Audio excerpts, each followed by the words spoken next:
فضيحة. منتخب مصر يخسر بثلاثية نظيفة أمام الأردن ويودع بطولة العرب. أهلا وسهلا بيكم في قناتكم الكورة تحت الضغط. النهاردة احنا مش هنحلل عوامل نفسية ولا تكتيك ولا هنحلل حاجة خالص. احنا هنتكلم على أحداث المباراة والمأساة اللي حصلت والعار اللي حصل في مباراة مصر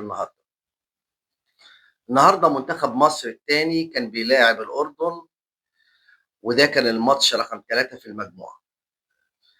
آه، المفروض ان الأردن بيلعبك وهو مستريح وهو ما عندوش أهداف وهو يعني بيجرب اللعيبة اللي ما لعبتش الماتشين الأولانيين، وكابتن حلمي طولان بينزل تشكيل مفيش أغرب ولا أعجب من كده بصراحة. يعني حاجة جديدة في الكورة مش عارفها. أكرم توفيق بيلعب مساك وكريم العراقي مش عارف بيلعب باك يمين ولا باك شمال. حاجة غريبة الشكل وتشكيل غلط من البداية. المهم المهم اللي احنا غلبنا 3-0.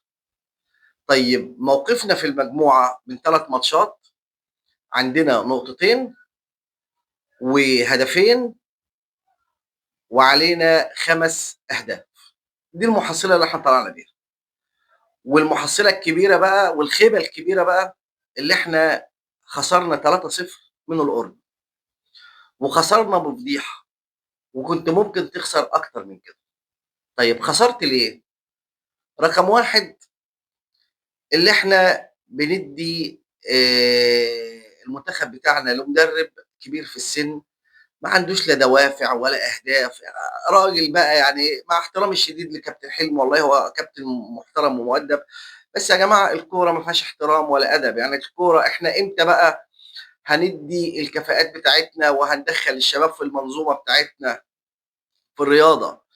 يعني احنا عاوزين نغير شوية من منتخب المغرب، عمال يدي المدربين شباب ويجيب فيهم يجيب بيهم بطولات، سواء بطولات كاس عالم ولا بطولات كاس عالم للشباب ولا كور ولا كرة خماسية.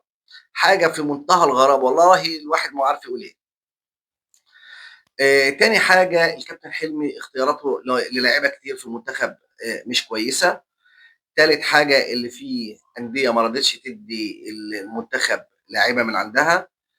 رابع حاجة بقى، وده المهم اللي حصل النهاردة، اللي طبعا تشكيل كابتن حلمي في البداية كان تشكيل غلط.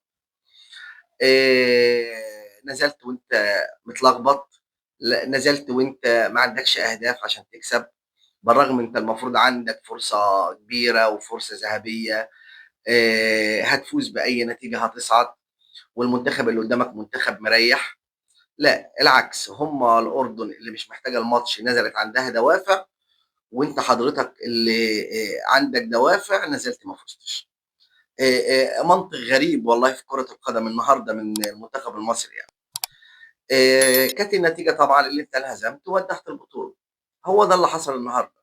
يعني كان الافضل اللي احنا كان عندنا منتخب شباب، طلع قبل كده برضه من الدور الاول في بطولة العالم، ولكن كان ايه المانع اللي احنا ناخد قوام منتخب الشباب ونطعمه ب3 4 لعيبه، وكان هيبقى نواه لمنتخب بعد كده، منتخب نتسند عليه في الايام اللي جايه يعني.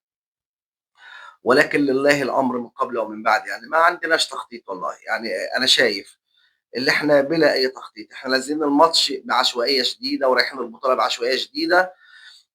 لمين منتخب عشان ناخده ال7 مليون دولار. 7 مليون دولار مين يعني؟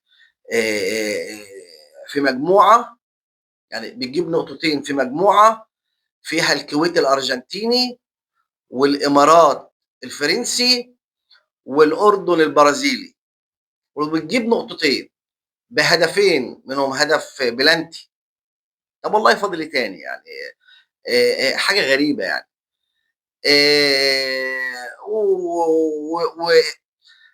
وحسام حسن هيجيب جون امتى؟ مروان هيجيب جون امتى؟ محمد شريف هيجيب جون امتى؟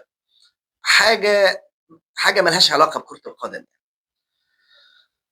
اتمنى اتمنى اللي احنا يا جماعه اي بطوله بعد كده يبقى عندنا تخطيط لها من بدري، ونشوف إحنا محتاجين إيه للبطولة. إحنا مش محتاجين والله ال7.000.000، إحنا محتاجين اللي إحنا نخطط في وقت صح ب ب ب بتنمية مستدامة يا جماعة. ناخد فريق صغير، سنه صغير، نبدأ نلعبه ماتشات ودية وندخله في بطولات زي ديّة، عشان نعده بعد كده لبطولات أفريقيا وبطولات كأس عالم.